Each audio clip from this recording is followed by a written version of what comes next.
premier. Particulièrement le troisième Et génie qui est concerné. le troisième génie a été présent en Centrafrique.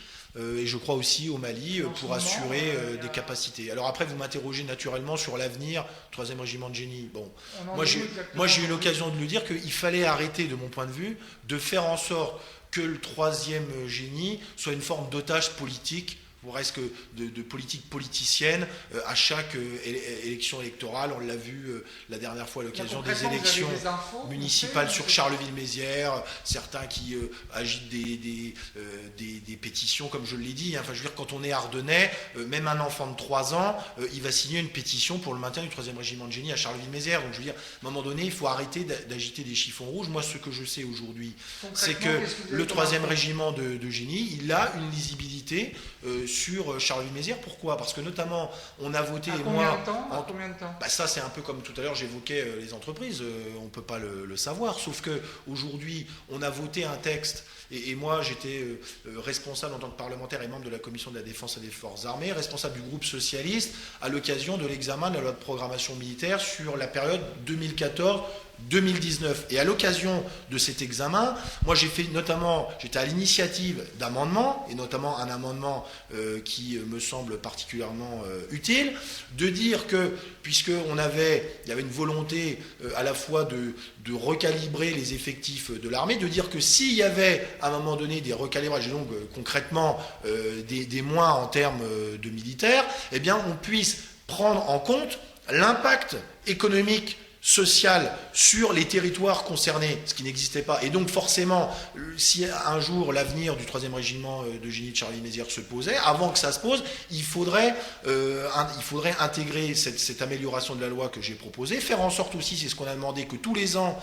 les parlementaires, et notamment ceux de la Commission de la Défense et des Forces armées, puissent avoir une lisibilité finalement de l'évolution des effectifs. Aujourd'hui, moi, j'ai pas d'inquiétude pour Charleville-Mézières. Pourquoi? Parce que d'une part, historiquement, si j'ose dire, les Ardennes ont payé un lourd tribut à l'histoire de France et à l'histoire militaire. La guerre 1870, la guerre 14-18, on est en train de la commémorer cette année. La guerre 39-45, tout à l'heure, fin de journée, je serai à Nouzonville pour la libération de Nouzonville, puisque la libération de Nouzonville est intervenue il y a 70 ans, et donc il faut tous les ans, il y a des célébrations. Et donc, lourd tribut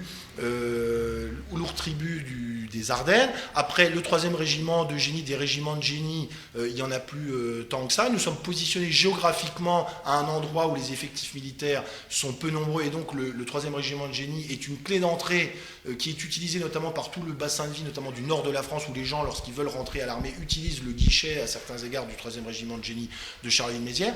Le 3e régiment de génie de Charleville-Mézières est aussi celui qui est prépositionné s'il y avait le risque de crue centenale en région parisienne, puisque nous sommes le plus près de la région parisienne. Et donc aujourd'hui, on a tout un tas d'éléments comme ça positifs qui font que d'une part, le 3e régiment de génie, au travers des savoir-faire de ces femmes et des hommes qui y travaillent, puisqu'il y a à peu près 1000 militaires, eh bien, ce savoir-faire il est reconnu. Qu'aujourd'hui, nous sommes prépositionnés, nous intervenons dans le cadre de l'effort militaire ou des interventions françaises, et donc nous donnons satisfaction finalement aux objectifs militaires de la France. Et donc il n'y a pas aujourd'hui de raison objective au fait que le 3e régiment de génie soit menacé. Moi, en tous les cas, en tant que membre de la Commission de la Défense et des Forces armées, je n'ai pas d'informations en ce sens, et c'est pour ça que j'ai dit, à un moment donné, il ne faudrait pas faire comme le malade imaginaire, à force de se dire qu'on est menacé, et donc de laisser et de donner le message à l'extérieur qu'on n'est pas sûr de nos atouts, de nos forces, et bien de faire en sorte qu'on soit vraiment malade. Et donc moi je dis, arrêtons d'être hypochondriaques sur ce sujet-là. Le 3e génie, il est là. Le Conseil général des Ardennes, la mairie de Charleville-Mézières, à plusieurs occasions, on dit voilà, on est prêt à l'accompagner. Moi je dis, il faut arrêter à un moment donné les fausses annonces. On sait qu'il y a un accompagnement à faire pour accompagner le 3e régiment de génie, notamment pour sur les franchissements, il y a des investissements à faire. Le Conseil général y est prêt. Moi, je crois qu'il faut le faire. Et donc, c'est pour ça que j'ai proposé au ministère de la Défense de pouvoir faire une réunion assez rapidement avec à la fois le Conseil général des Ardennes, la mairie de Charleville-Mézières, pour que voilà, on soit concrètement et positivement autour de la table, de dire voilà, à certains égards, la visibilité du 3, voilà les investissements qu'on est prêt à faire et sur notre territoire. Donc voilà, et pour finir là-dessus, il y a le 100e anniversaire de Charleville-Mézières et j'ai proposé, puisque ça interviendra le 11.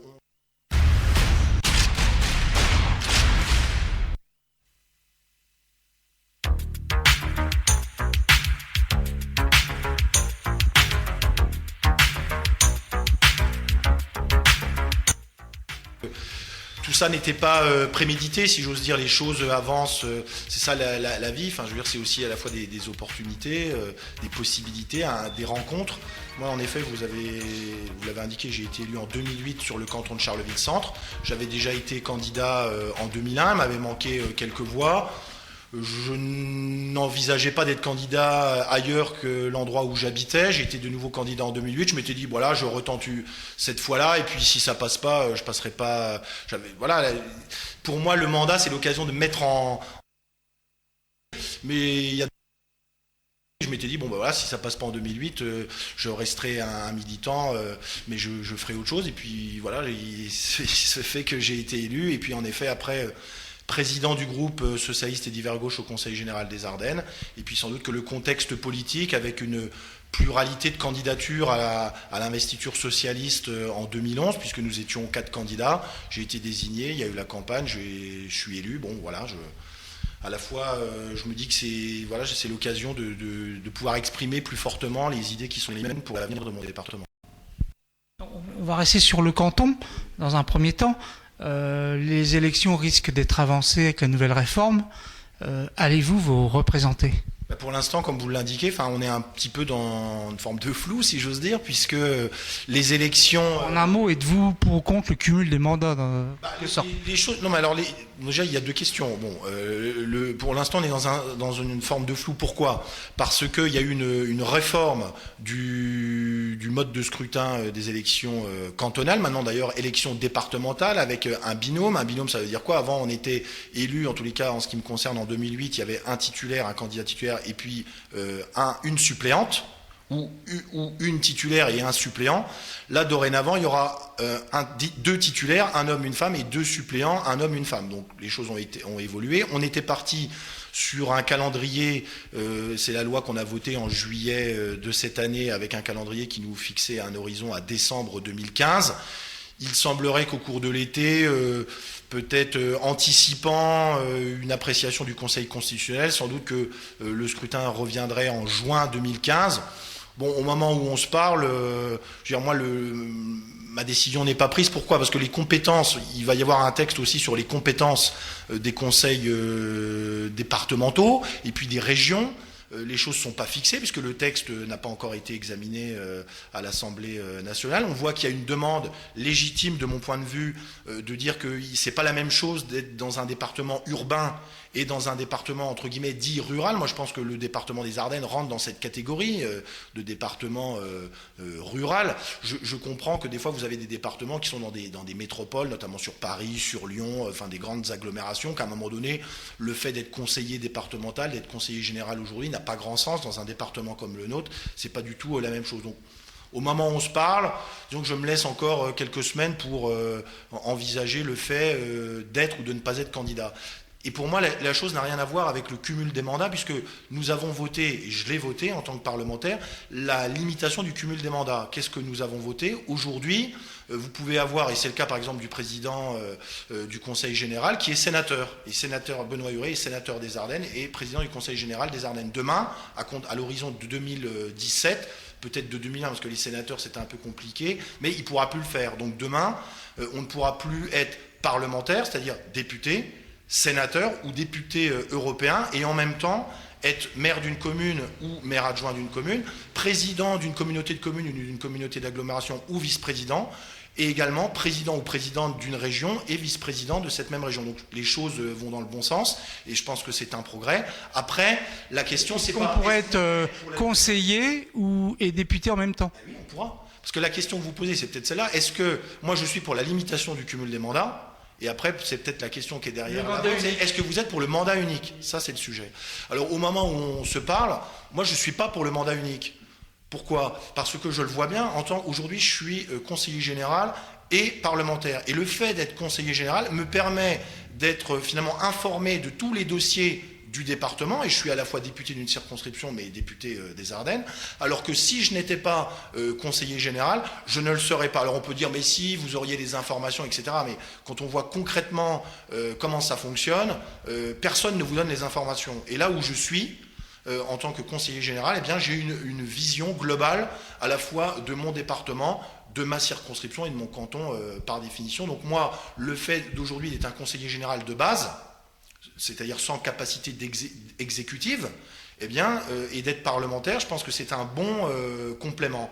Après, la question qui est posée, et qui va se poser de mon point de vue rapidement, même ce qui a complètement été, qui a été sorti du débat au moment de la limitation du cumul des mandats, tel que je l'ai indiqué tout à l'heure, c'est-à-dire qu'on ne peut pas être parlementaire et à la tête d'un exécutif, ce sont les moyens de fonctionner des parlementaires. Parce que moi, maintenant que je suis député, ça fait 2 ans que je suis député, je me dis que derrière le cumul des mandats, il pouvait y avoir aussi, à certains égards, le cumul des capacités d'action, le cumul des moyens d'action et de travail. Et qu'aujourd'hui, vous l'avez vu, parce que vous m'interviewez dans ma permanence, moi je pense faire partie des parlementaires qui emploient le plus de personnes. C'est-à-dire j'ai 4 équivalents temps plein qui travaillent avec moi. Eh bien, 4 équivalents temps plein, à certains égards, c'est rien quand vous cherchez à vouloir influer sur les choses, quand vous êtes face à un ministre, à un gouvernement qui, lui, a une administration derrière lui, des ordinateurs, etc., qui font des simulations, etc., mais vous n'avez pas de moyens. Alors je crois que l'avenir, à certains égards, c'est sans doute, si on veut rester à moyens financiers identiques, parce que ça paraît peut-être paradoxal aujourd'hui de dire il faudrait donner plus de moyens de travail aux parlementaires. Bien, si on veut rester à moyens identiques, peut-être de diminuer le nombre de parlementaires et pour l'économie financière que l'on fera, mais de permettre aux parlementaires d'avoir plus de moyens, c'est-à-dire d'être en capacité de mobiliser plus d'énergie.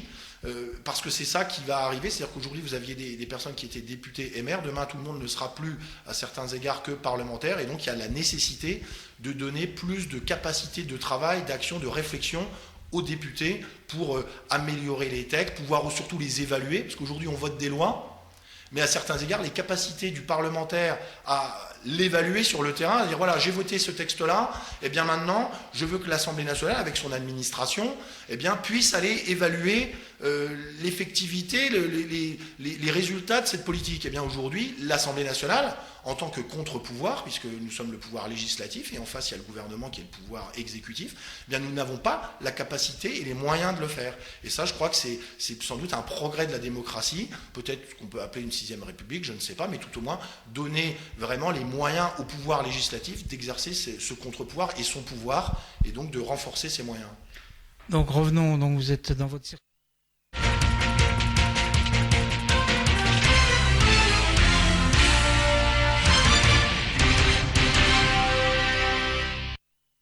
Vous suivez attentivement le dossier Electrolux.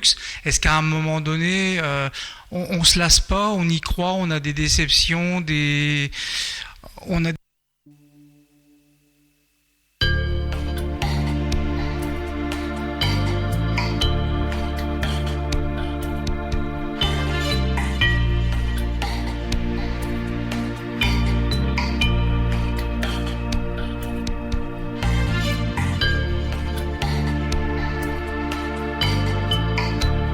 à la fois des Ardennes, du territoire où je suis né, est toujours là. Alors, des fois, on se dit que bon, il faut vraiment labourer, revenir sans cesse, c'est un peu comme Sisyphe, on monte son rocher, ça redescend, on le remonte.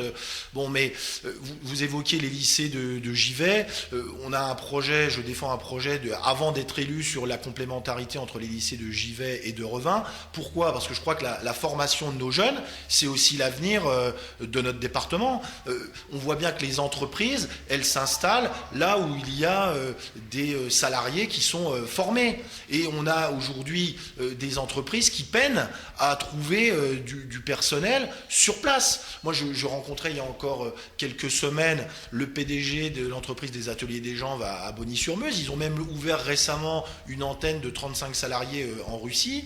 Ils ont employé des cadres. Ils ont embauché des cadres récemment. Eh bien, les cadres, ils travaillent, ou ils habitent plutôt à Vitry-les-Reims ou à Reims. Pourquoi ? Parce que sans doute que l'homme ou la femme, je ne sais pas s'il s'agissait d'homme ou de femme, mais le conjoint ou la conjointe, au regard de sa famille et sans doute de leurs enfants, disent ah ben non, on va pas aller indépendamment de l'avenir professionnel d'un membre du couple, sans doute qu'on va garder notre famille à Reims ou à Vitry-les-Reims parce qu'on va pas sacrifier nos enfants à venir dans les Ardennes. Eh bien moi je dis, mais vos enfants, vous n'allez pas les sacrifier. C'est pour ça qu'avec ma réserve parlementaire, j'ai investi pour doter chaque collège, chaque lycée de ma circonscription d'une imprimante 3D, parce que ça c'est l'avenir de l'industrie de demain. C'est pour ça que je travaille sur un pôle langue, faire en sorte que dans le cadre du temps éducatif, les nouvelles réformes du temps scolaire, eh bien on puisse initier de façon ludique et dès le plus jeune âge les jeunes Ardennaises et Ardennais à l'apprentissage de l'anglais, de l'allemand, du néerlandais, et pour dire aux personnes, mais non, quand vous venez dans les Ardennes, vos enfants, vous les plombez pas, au contraire, vous leur donnez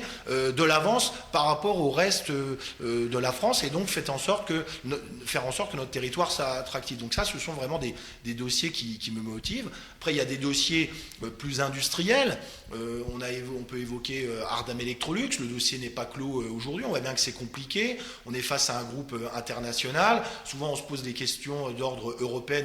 Les Ardennes, on est au milieu de l'Europe. Il n'y a pas encore si longtemps, à proximité d'ici, à quelques kilomètres, nous étions le centre géographique de l'Europe des 15. Donc on voit bien qu'on était au cœur de l'Europe des 15, puisque nous en étions le centre géographique. Eh bien, on constate une absence d'harmonisation sociale, fiscale, environnementale à l'échelle de l'Europe, qui explique qu'un groupe international comme Electrolux, qui est suédois, donc européen, par rapport à une unité industrielle qui est basée à Revin, en France et donc en Europe, eh bien, délocalise sa production de machines à laver en Pologne, qui est aussi membre de l'Union européenne. Peut-être sans doute bénéficie-t-il là-bas d'accompagnement financier et peut-être un gain de 25 € par machine, et alors qu'ils en produisent 400 000 ici annuellement. Mais aujourd'hui, et je le répète parce que souvent ça n'a pas été insuffisamment dit, le site de Revin, au moment où on se parle, gagne de l'argent, est profitable, et bénéficiaire. Et donc, on voit bien que ce sont des arbitrages économiques, financiers qui font que, eh bien, d'une forme de trait de plume, on décide de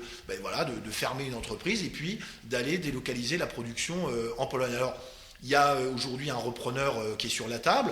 Il y avait encore une actualité ce matin dans la presse locale sur le sujet. Les salariés qui sont potentiellement repris dans ce schéma de reprise industrielle s'interrogent par définition et naturellement. Je veux dire, on le serait à leur place, on le serait tout autant sur leur avenir, parce qu'on passe d'un groupe industriel international avec une assise financière conséquente à sans doute à une grosse PME, mais une PME. Et donc la lisibilité économique n'est pas la même, et donc il est naturel, de mon point de vue, que les salariés cherchent finalement à avoir une lisibilité, une vision qui soit finalement un horizon qui leur permette une certaine stabilité, parce que bien, vous avez soit un mari, une femme, des enfants, peut-être une maison, des traites à payer, un avenir à préparer pour votre famille, et qu'il est normal que vous interrogiez. Et moi, j'accompagne les salariés dans leur démarche de sécurisation, de faire en sorte aussi que le projet de reprise industrielle soit le plus fiable possible, le plus stable possible, sachant que dans l'activité industrielle, eh bien, il n'y a pas de Père Noël ou de baguette magique, et de dire tel projet, il est pérenne à l'horizon de 20, 30 ou 40 ans, personne ne peut le dire, moi le premier, mais disons qu'à un moment donné, il faut avoir un environnement de reprise qui soit suffisamment concret et stable pour que ça ne soit pas de la poudre de perlimpinpin, et que dans 6 mois, eh bien, on revienne avec oui, c'est dommage, il y avait un projet de reprise, mais 6 mois plus tard, l'affaire est fermée. Bon, il y avait un autre... Vous avez en souvenir l'affaire Tomé Génaud par le passé ?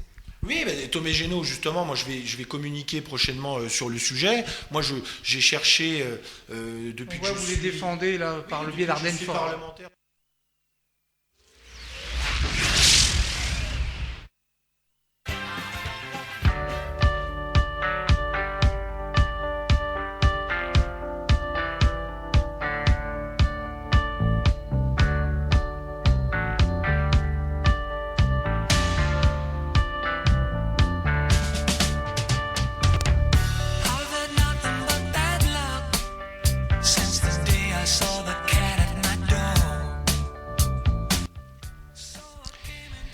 Mesdames et messieurs, voilà, c'est terminé. La première émission qui s'appelle Focus, comme vous l'avez pu le voir. Christophe Léonard, député des Ardennes, a été notre invité. Eh bien, nous allons essayer de conserver l'équilibre entre les partis en présence dans le département des Ardennes et Champagne. Et nous restons bien sûr à votre entière disposition. Chers téléspectateurs, si vous souhaitez avoir une information sur le sujet, vous n'hésitez pas, 03 24 40 46 33. L'email que vous devez connaître également en passant par Facebook. Facebook, c'est Sedan RCI ou Sedan Charleville RCI. Vous avez la possibilité d'avoir plusieurs possibilités de nous joindre. Alors je vous souhaite une très très bonne soirée et puis à votre disposition pour éventuellement des idées que vous aimeriez que nous appliquions sur le plan du télévisuel. Alors n'oubliez pas, nous sommes aussi en radio, nous restons aussi à votre disposition. La radio, eh bien, c'est la musique et l'information en permanence.